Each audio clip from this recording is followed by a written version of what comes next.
मुसळधार पावसाच्या धुमाकूळ, नदीला पूर आल्याने नागरिकांचे हाल। कळंब तालुक्यातील इटकूर परिसरात गुरुवारी मध्यरात्री झालेल्या मुसळधार पावसामुळे वाशिरा नदीला महापूर। इटकूर जवळील नदीचे पाणी वाशिरा नदीला मिळते। या दोन्ही नदीचे पाणी एक झाल्याने नदीपात्रात पाणी न बसल्याने नदीकाठच्या शेतामध्ये पाणी गेल्याने सोयाबीन, तूर, मूग, कापूस, मक्का, ऊस अशी बरीच पिकं पाण्याखाली गेली आहेत। शेतामध्ये बांधलेली घरं, शेड व गोठा यामध्येही पाणी गेल्याने मोठी पडझड झालेली आहे। मुसळधार पावसामुळे गावातील काही घरे जमीनदोस्त झालेली आहेत, तर काही ठिकाणी जनावरे वाहून गेल्याच्या घटनाही घडल्या आहेत।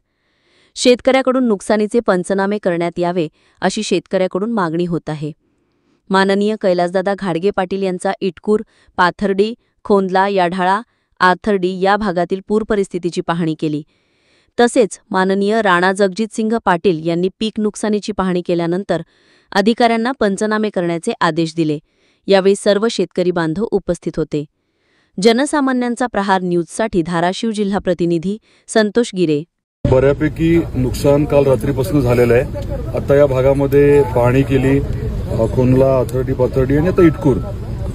पावसामुळे नुकसान जे आहे ते शेतीचं मोठ्या प्रमाणात झालंय। काही जनावरं वाहून गेलेले आहेत आणि पंचनामा करण्याचे आदेश जे आहेत ते दिले गेलेले आहेत। प्रक्रिया लगेच आता सुरू होईल। संबंधित तहसीलदार आणि अधिकाऱ्यांशी बोललोय मी। महत्त्वाचे 2-3 मुद्दे आहेत। एक तर सगळ्यांनी काळजीपूर्वक पंचनामा नीट करून घ्यावा। मोठं व्यापक क्षेत्र आहे, काही गडबडीत काय राहून जाऊ नये, त्याची आपण निश्चितपणे काळजी घ्या। जनावरांच्या बाबतीत देखील पंचनामे नीट करून घेणं अपेक्षित आहे आणि खास करून काही ठिकाणी माती खरवडून गेलेली आहे। ते नुकसान जे ते खूप मोठं असतं आणि शेतकऱ्याला एकट्याला ते सगळं दुरुस्त करणं कठीण आहे। त्यामुळे सरकारकडनं 2 पद्धतीने मदत मिळते। एक आहे ते एनडीआरएफ, एसडीआरएफच्या नैसर्गिक आपत्तीमधनं आणि दुसरं जे आहे ते आपल्याला रोजगार हमी योजनेच्या माध्यमातून देखील मदत मिळते। तहसीलदारांना या बाबतीत मी आवर्जून सांगितलंय तर ज्यांची जमीन खरवडून गेली आहे त्यांनी हा विषय समजून घेऊन त्या बाबतीत अर्ज व्यवस्थित करावे। कुठे अडचण आली तर जरूर आम्हाला सांगा।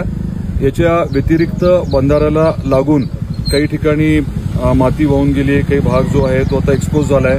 रस्त्याच्या कोपऱ्याला सुद्धा जरा धोकादायक झालंय। संबंधित पाटबंधारे जलसंपदा विभागाच्या अधिकाऱ्यांना त्या बाबतीतल्या सूचना दिल्यात आणि ते थोड्या वेळात इटकूरला येतील। याच्या व्यतिरिक्त प्रत्येकाने जरा काळजी घेणं गरजेचं आहे, कारण पुढचे 2-3 दिवस अजून पाऊस आहे असं सांगतायत। त्यामुळे योग्य ती काळजी, खबरदारी आपण घ्यावी ही आपल्या सर्वांना विनंती आहे। त्याच्यामध्ये एक प्रॉब्लेम